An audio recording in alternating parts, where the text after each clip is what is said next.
The final shape is just around the corner, and today I wanted to bring you the best Titan build that will synergize with Prismatic perfectly on day one, with all the starter aspects and fragments so you can destroy the legendary campaign solo. Bungie has confirmed that you'll be able to unlock Prismatic in the very first mission itself, along with a starter kit of aspects and fragments. You will be able to unlock more aspects and fragments as you progress through the legendary campaign, but I wanted to bring you a foolproof build that will let you use the new subclass straight off the bat and dominate the campaign with it. With this Prismatic Titan build, we have infinite thunderclap nukes which can take down even the tankiest of enemies, huge amounts of jolt which clear out the entire battlefield, maximum uptime on our amplified buff which now provides us with damage reduction, and we also have woven mail on top to provide even more damage reduction. And we have healing from multiple sources on top of this, so you literally never die. So let's get into it. So the very first aspects that we unlock are going to be Knockout and Diamond Lance. Knockout, which is activated when you critically wound an enemy or break their shields, increases melee damage and range.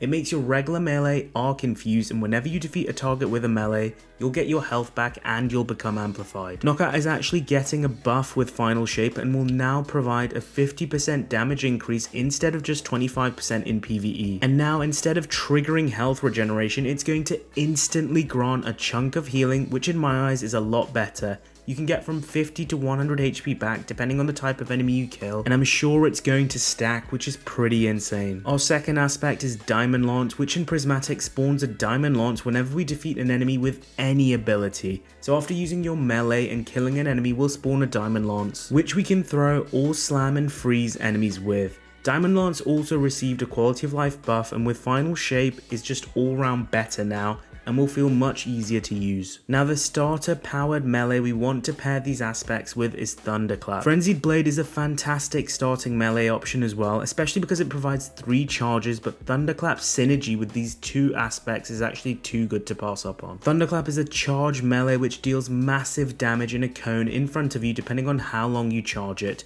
In final shape, Thunderclap is actually getting a buff, and its damage is being increased across the board from 20 to 33% depending on the type of enemy. Now Thunderclap's charge is typically a risky maneuver, but because we can pair it with Diamond Lance and freeze enemies, you'll be able to safely perform this attack now and keep on repeating this gameplay loop. And because we're using one light ability, our Arc Thunderclap, and one darkness ability, our Stasis Diamond Lance, we're going to fill our Transcendence bar so quickly with this build. The best Titan exotic to use with this setup are the Titan Exotic Gauntlet's Point Contact Brace. These provide multiple benefits to Thunderclap, making it absolutely juiced. They help you refund melee energy depending on the enemy type, and can refund up to 50% from a single enemy if you kill a boss. They also apply Jolt to enemies, which can then deal AoE damage to nearby enemies, so a single punch can clear an entire group of adds. The chain lightning from the Jolt can also be buffed further when you're amplified, which with Knockout you are constantly going to be amplified. Now amplified typically provides things like speed and better slide, which are more PvP orientated benefits, but we actually have an artifact mod this season, Galvanic Armor, which is going to provide you with damage reduction when you're amplified, so it's going to make it harder for enemies to kill you. We also start off with 5 starting fragments, which will synergize really well with the build and dictate what super, what class ability, and what grenade we want to run. We have Facet of Dawn, which will give you Radiant when using your melee. As this is a melee focused build, you're constantly going to have Radiant up, which is a 25% damage buff. We have Facet of Purpose, whereby picking up an Orb of Power is going to give you an elemental buff based on your super element.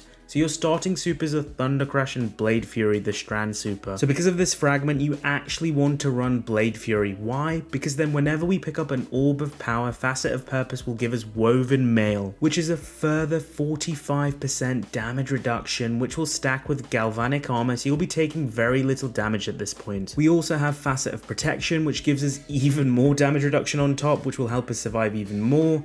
Facet of Hope, whereby when we have an elemental buff, we will gain even more class ability regeneration. With this build, you'll want to use Thruster as your class ability. Thruster is just a more mobile class ability than the Barricade options. When I talk about our armor mods, we actually use our class ability to gain health back on top. So using Thruster makes it almost feel like a Wormhusk dodge. And then finally we have Facet of Ruin, whereby defeating stasis crystals or frozen targets is going to cause a better shatter effect with more AoE and more damage. You're going to be freezing and shattering enemies through Diamond Lance consistently with the build, so this is just the icing on the cake. For the starter grenade, I actually went with Pulse Grenade just because I find it to deal a good amount of AoE damage, and it's pretty powerful to use on tankier single enemies as well. So in terms of our weapons, the number one recommendation I have for this build is to use the Arc Sidearm Indebted Kindness. Indebted Kindness is a powerhouse of a weapon that can take down stronger enemies very quickly and is extremely ammo efficient, allowing it to be used like a primary weapon. Combine this with a good roll that has Volt Shot and all lead from gold and you'll be a machine with this weapon. Running Special Ammo Finisher in my eyes is a must here. You're constantly going to be armor charged, and dumping those charges to generate special ammo for your Indebted Kindness is going to solve most of your ammo issues, especially if you don't have lead from gold on this weapon. For your kinetic slot, my recommendation is going to be the Deliverance with Chill Clip and Demolitionist. Slowing and freezing enemies is a really strong form of crowd control, especially against enemies like Tormentors, and I'm sure it's going to be super useful against a lot of the Witness's new enemy types we're going to be facing. Chill Clip on slower firing fusion rifles is actually getting buffed and will now only take 2 shots to proc the freeze, and so you're going to get the improved shatter damage from Facet of Ruin faster. We also have an artifact mod, Creeping Chill, whereby Stasis final blows against slowed or frozen enemies will release a further burst of slow. You might then be able to freeze subsequent nearby enemies in just 1 fusion rifle shot, which is actually insane. For heavy, you'll want to have Falling Guillotine with Frenzy and Surrounded for ad clear, as we have a ton of sword based artifact mods as well this season. And then you'll also want Edge Transit in your back pocket for boss encounters with something like Bait and Switch and Envious Assassin. In terms of armor mods, I'd recommend running 1 Arc Siphon mod so your Indebted Kindness will generate Orbs of Power. You'll then want to run 1 copy of Hands On for more super energy on melee kills. You probably won't have space for the Ashes to Asset mod that I have here because Harmonic Siphon will not work with arc kills with this setup. On your gloves, you want 1 copy of Heavy Handed so you generate Orbs of Power from melee kills. 1 Momentum Transfer so causing damage with a grenade reduces your melee cooldown. On your chest piece, run the relevant resistance mods, and then in your boots you want 1 copy of Recuperation so you regenerate health whenever you pick up an Orb of Power, and 2 copies of Invigoration to reduce melee cooldown for your thunderclap. On your Titan mark, you want 1 copy of Reaper so after using your thruster you'll generate an Orb of Power with a weapon kill.